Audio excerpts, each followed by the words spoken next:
গল্পের শুরু হয় একটি আন্ডারগ্রাউন্ড লিফট দিয়ে। লিফটের ভেতরে একটি ছেলে বন্দী ছিল।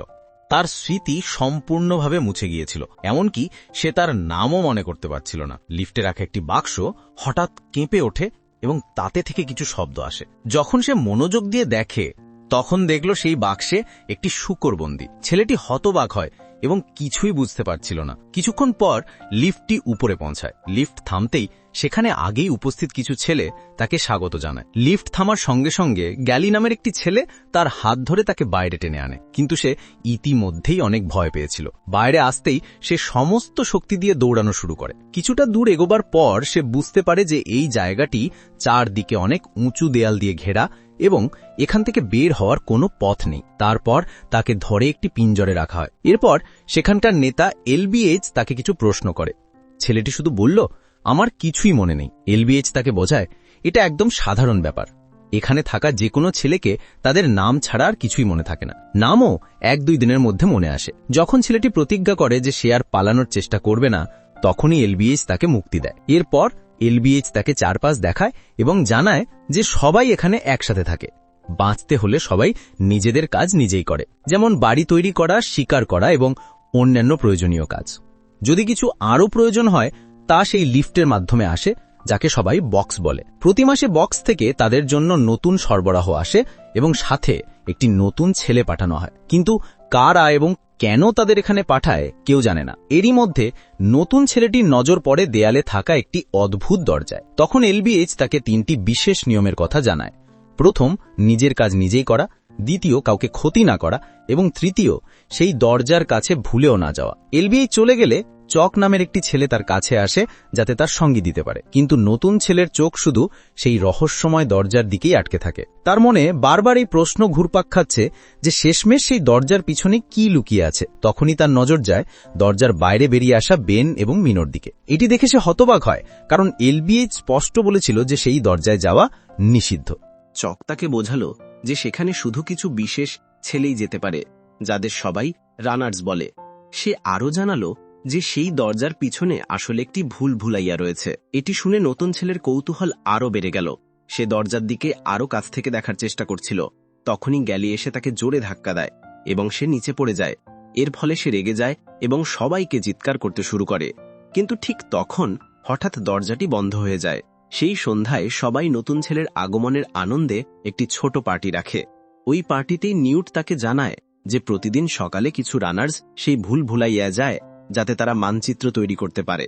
গত 3 বছর ধরে তারা বাইরে বেরোবার পথ খুঁজছে, কিন্তু এখনো পর্যন্ত কোনো সফলতা লাভ হয়নি। সবচেয়ে বড় নিয়ম হলো যে রানার্সদের সন্ধ্যার আগে ফিরে আসতে হয়, কারণ যদি কেউ রাতভর ভুল ভুলাইয়ায় আটকে যায়, তাহলে সে কখনো জীবিত ফিরে আসে না। সেখানে গ্রিভার্স নামের ভয়ঙ্কর প্রাণী বাস করে। নতুন ছেলের কেবল একটি ইচ্ছা ছিল, যে কোনো উপায় হলেও রানার হওয়া। নিউট তাকে বোঝালো যে রানার সেই হয় যাকে যোগ্য মনে করা হয়। এদিকে হঠাৎ গ্যালি এবং তার সাথীরা কুস্তি করতে করতে তার সাথে ধাক্কা খায়। গ্যালি মজা করে তাকে একটি রেসলিং ম্যাচের জন্য ডাকল। নিয়ম সহজ ছিল, যে প্রথমে অন্যটিকে সার্কেল থেকে বের করবে সে জিতবে। নতুন ছেলেটিও সম্মত হয় এবং মোকাবিলা শুরু হয়। গ্যালি শুরু থেকে তার দক্ষতা দেখাতে শুরু করে। নতুন ছেলে সমস্ত শক্তি দিয়ে লড়ে, কিন্তু গ্যালি তার পায়ে আঘাত করে এবং সে জোরে পড়ে যায়। তার মাথায় আঘাত লাগে, কিন্তু সেই ধাক্কা পেয়ে হঠাৎ তার নাম মনে আসে, থমাস। সেই রাতে থমাস একটি অদ্ভুত স্বপ্ন দেখে। কখনো সে দৌড়াচ্ছে, কখনো কোনো ল্যাবে দাঁড়িয়ে আছে এবং বারবার একটি নারীর কণ্ঠ শুনতে পাচ্ছে। পরের দিন এলবিএইচ থমাসকে দেওয়ালের কাছে নিয়ে যায়, যেখানে সমস্ত ছেলেদের নাম লেখা ছিল। তখন থমাসের নজর পড়ে কিছু কাটা নামের ওপর। এলবিএইচ বোঝায় যে এরা সেই ছেলেরা যারা এখন আর জীবিত নেই। কিছুক্ষণ পর থমাস জঙ্গলের দিকে সরবরাহ নিতে যায়। সেখানে সে কিছু কঙ্কাল দেখতে পায়, যা গাছের সঙ্গে ঝুলছে। তখন তার দেখা হয় বেনের সাথে, যিনি অদ্ভুতভাবে আচরণ করছিল। এর আগে থমাস কিছু বুঝতে পারে, বেন হঠাৎ তার ওপর আক্রমণ করে। থমাস বাঁচার জন্য প্রথমে তার মাথার ওপর একটি কঙ্কাল দিয়ে আঘাত করে এবং তারপর জোরে সাহায্যের জন্য চিৎকার করতে করতে থমাস দৌড়ে পালায়। বেন ক্রমাগত থমাসের পিছু দিতে থাকে, কিন্তু ভাগ্য ভালো যে থমাস সময় মতো গ্রামে পৌঁছে যায়। সেখানে নিউট সঙ্গে সঙ্গে বেনকে থামাতে তার মাথায় আঘাত করে। এরপর সবাই মিলে বেনকে বন্দী করে ফেলে এবং তার শরীর পরীক্ষা করে। তখন তারা দেখে তার পেটে একটি অদ্ভুত রকমের ক্ষত রয়েছে। এটা দেখে সবাই অবাক হয়ে যায় এবং তাকে খাঁচায় বন্দী করে ফেলে। তারপর এলবিএইচ থমাসকে বুঝায় বোঝায় যে আসলে বেন এক বিশেষ প্রক্রিয়ার মধ্যে দিয়ে যাচ্ছে যাকে চেঞ্জিং বলা হয়। এটা তখনই ঘটে যখন ভুলভুলাইয়ায় থাকা গ্রিভাররা তাদের ডঙ্ক মেরে আক্রমণ করে, কিন্তু এবারই প্রথমবার এটি দিনের আলোয় ঘটল। বেনের অবস্থা ক্রমাগত খারাপ হতে থাকে, তাই দরজা বন্ধ হওয়ার আগে তারা তাকে ভুলভুলাইয়ায় ফেলে আসে। সেই রাতেও থমাস আবার একটি স্বপ্ন দেখে। সে দেখে যে সেই একই নারী সেই ল্যাবে উপস্থিত আছে। এইবার তার স্বপ্নে একটি মেয়েকেও দেখা যায় যে সেই একই এক্সপেরিমেন্টের অংশ ছিল।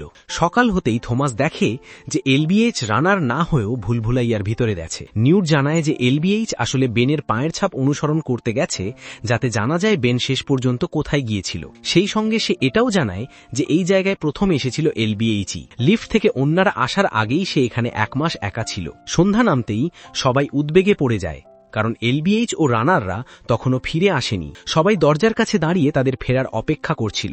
তখন তারা দেখে মিনো আসছে, যে তার কাঁধে আহত এলবিএইচকে বহন করে আনছিল, কিন্তু দরজাগুলো তখন বন্ধ হতে চলেছে। এটা দেখে সবাই আতঙ্কিত হয়ে পড়ে, কিন্তু থমাস কিছু না ভেবেই দরজার দিকে দৌড় দেয় এবং ভুলভুলাইয়ার ভিতরে ঢুকে পড়ে। সে ভিতরে পৌঁছাতেই দরজা বন্ধ হয়ে যায়। ভিতরে গিয়ে থমাস এলবিএইচকে দেখেই বুঝে যায় যে এলবিএইচকেও গ্রিভার কামড়েছে। মিনোকে এলবিএইচকে বাঁচাতে হতো, কিন্তু তার অবস্থা ক্রমশ খারাপ হচ্ছিল। বাধ্য হয়ে মিনো তাকে অচেতন করে দেয়। ঠিক তখনই তারা গ্রিভারদের আসার শব্দ শুনতে পায়। মিনো বলে, এখন আর কোনো আশা নেই, যাকে কামড়ানো হয় সে আর কখনো বাঁচে না। কিন্তু থমাস হাল ছেড়ে দেবার মানুষ ছিল না। তার নজর পড়ে দেয়ালে জন্মানো লতাগুল্মের দিকে। সে মিনোর সাহায্যে এলবিএইচকে সেই লতাগুল্মের মধ্যে ঝুলিয়ে দেয়।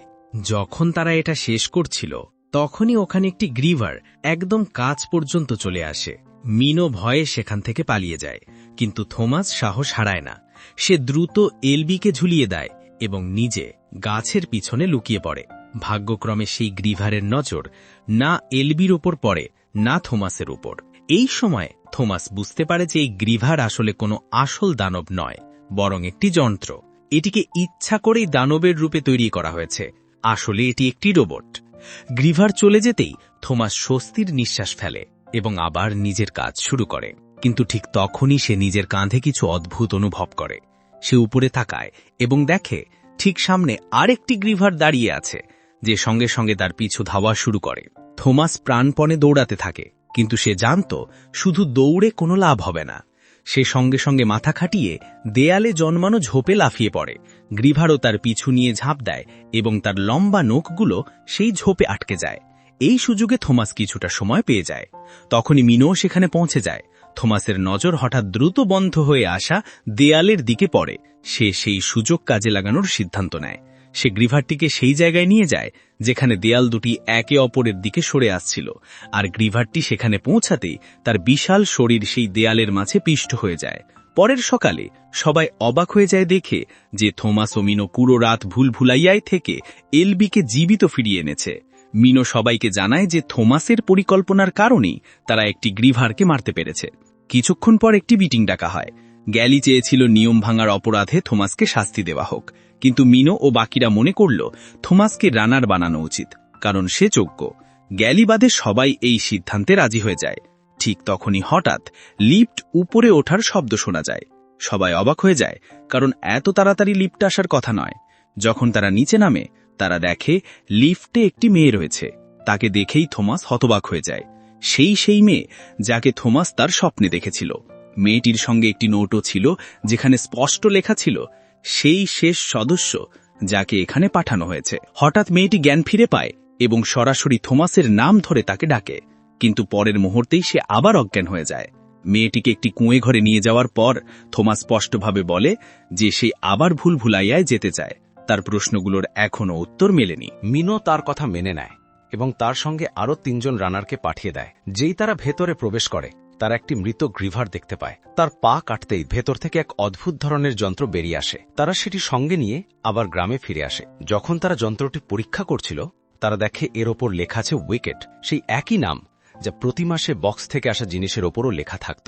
এখন পরিষ্কার হয়ে গেল, যারা সরবরাহ পাঠাত তারাই গ্রিভারগুলোর পেছনে ছিল। থমাস এখনও সেই যন্ত্রটির দিকে মনোযোগ দিয়ে তাকিয়েছিল, কিন্তু গ্যালি চেয়েছিল থমাসকে নিয়ম ভাঙার জন্য শাস্তি দেওয়া হোক। অন্যদিকে নিউট বলল থমাসের আরও এক রাত ভুলভুলাইয়ায় থাকা উচিত, তারপরই তাকে প্রকৃত রানার ঘোষণা করা যাবে। মিনো তাকে এক কুয়ে ঘাড়ে নিয়ে গেল, যেখানে দেওয়ালের ওপর ভুলভুলাইয়ার মানচিত্র আঁকা ছিল। মানচিত্রে মোট 8টি অংশ ছিল। এবং প্রতিদিন ভুলভুলাইয়ার নতুন একটি সেকশন খুলত।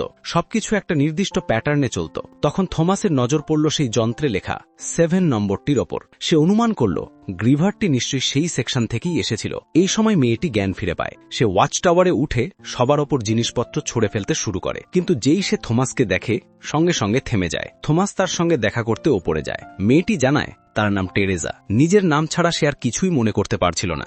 ঘুমের মধ্যে সে থমাসের নাম নিয়েছিল, কিন্তু বাস্তবে সে তাকে চিনত না। কিছুক্ষণ কথা বলার পর টেরেজা জানায় তার কথাগুলো থমাসের স্বপ্নের মতোই লাগে। তারপর সে নিজের পকেট থেকে 2টি নীল বোতল বের করে, যার ওপর উইকেট লেখা ছিল। থমাসের মনে পড়ে যায় সে স্বপ্নে শুনেছিল উইকেট ইজ গুড।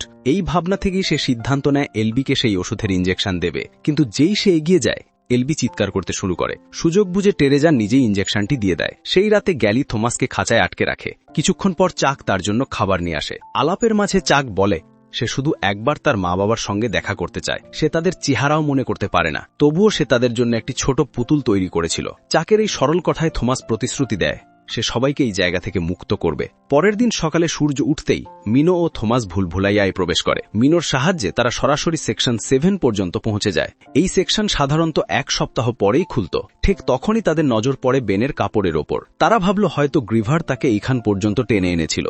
হঠাৎ সেই ডিভাইস থেকে শব্দ আসতে শুরু করল। থমাস মনে করল হয়তো এটা তাদের পথ দেখাচ্ছে। তাই তারা দুজনেই সেই শব্দের দিক অনুসরণ করা শুরু করল। প্রতিটি সঠিক মোড়ে শব্দ আরো জোরে শোনা যাচ্ছিল। এভাবেই তারা এক নতুন এলাকায় পৌঁছে গেল। সেখানে ছিল একটি বিশাল সেতু, যার শেষে এক বিশাল দেয়াল দাঁড়িয়েছিল। যেই তারা কাছে গেল, ডিভাইসকে তাদের সামনে একটি নতুন পথ খুলে দিল। এখন তাদের সামনে ছিল একটি গুহা, কিন্তু ভেতরে পা দিতেই এক তীব্র আলো তাদের স্ক্যান করতে শুরু করল। এর পরের মুহূর্তেই গুহাটি বন্ধ হতে শুরু করল। এটা দেখে তারা দুজনেই সর্বশক্তি দিয়ে দৌড়াতে লাগল। যেই তারা সেকশন থেকে বেরিয়ে আসতে যাচ্ছিল, হঠাৎ এক বিশাল দেয়াল নিচে নেমে এলো। তারা অল্পের জন্য বেঁচে গেল। তারা দৌড়াচ্ছিল প্রাণপণে, আর তাদের চোখের সামনেই ভুলভুলাইয়ার দেয়ালগুলো ক্রমাগত পরিবর্তন হচ্ছিল। কিন্তু কোনোভাবে বাঁচতে বাঁচতে তারা অবশেষে জীবিত অবস্থায় বাইরে বেরিয়ে আসতে সক্ষম হল। গ্রামে ফিরে তারা সবাইকে জানালো যে তারা বেরোনোর পথ খুঁজে পেয়েছে। কিন্তু গ্যালি এতে খুশি হয়নি। তার মতে এটা হয়তো কোনো ফাঁদ হতে পারে। এই বিষয়টি নিয়ে থমাসের গ্যালির মধ্যে তর্ক শুরু হয়ে গেল। ঠিক তখনই টেরেসা জানাল অ্যালবি জ্ঞান ফিরে পেয়েছে। এটা শুনে সবাই দ্রুত তার কাছে পৌঁছে গেল। অ্যালবি বলল এখন তারা আর কখনো এখান থেকে বের হতে পারবে না, আর থমাস সবসময় তার সবচেয়ে প্রিয় ছিল। তারপর সে থমাসকে জিজ্ঞেস করল আসলে সে এখানে কেন এসেছে। ঠিক সেই সময় সবাই দেখল আজ ভুলভুলাইয়ার দরজাগুলো বন্ধ হয়নি, বরং এইবার নতুন কিছু দরজা খুলে গেছে। এটা দেখে থমাস একটি পরিকল্পনা করতে চাইল, কিন্তু এখন সময় খুবই কম, কারণ গ্রিভাররা দ্রুত তাদের দিকে এগিয়ে আসছিল। এটা দেখে সবাই প্রাণ বাঁচাতে দৌড়াতে শুরু করল। দূর থেকে তারা কয়েকজন ছেলে চিৎকার শুনতে পেল, যাদের গ্রিভাররা একে একে নিজেদের শিকার বানাচ্ছিল। গ্যালি এবং তার কিছু সঙ্গী বক্সের ভেতর লুকিয়ে পড়ল, আর থমাস, টেরেসা ও বাকিরা মাঠের দিকে দৌড়ে গিয়ে সেখানে লুকানোর চেষ্টা করল। ঠিক তখনই এক গ্রিভার তার লেজ দিয়ে এক ছেলেকে তুলে নিল। ছেলেটি প্রাণপণে চেষ্টা করছিল যেন সে তার বন্ধুদের কাছে পৌঁছাতে পারে, কিন্তু ততক্ষণে একে একে অনেক ছেলেই গ্রিভারদের শিকার হয়ে গেছে। হঠাৎ এক গ্রিভার থমাস ও তার বন্ধুদের পথ আটকে দিল। ঠিক তখনই টেরেসা তার দিকে একটি ল্যাম্প ছুঁড়ে মারল, যার ফলে গ্রিভারটি আগুনে পুড়ে উঠল এবং সবাই পালানোর সুযোগ পেল। সবাই প্রাণপণে দৌড়াচ্ছিল। এমন সময় হঠাৎ এলবি নিচে পড়ে গেল, আর ঠিক সেই মুহূর্তে এক গ্রিভার তার উপর ঝাঁপিয়ে পড়ল। তাকে থামানোর জন্য থমাস সেই ডিভাইস হাতে নিয়ে তার সামনে দাঁড়িয়ে গেল।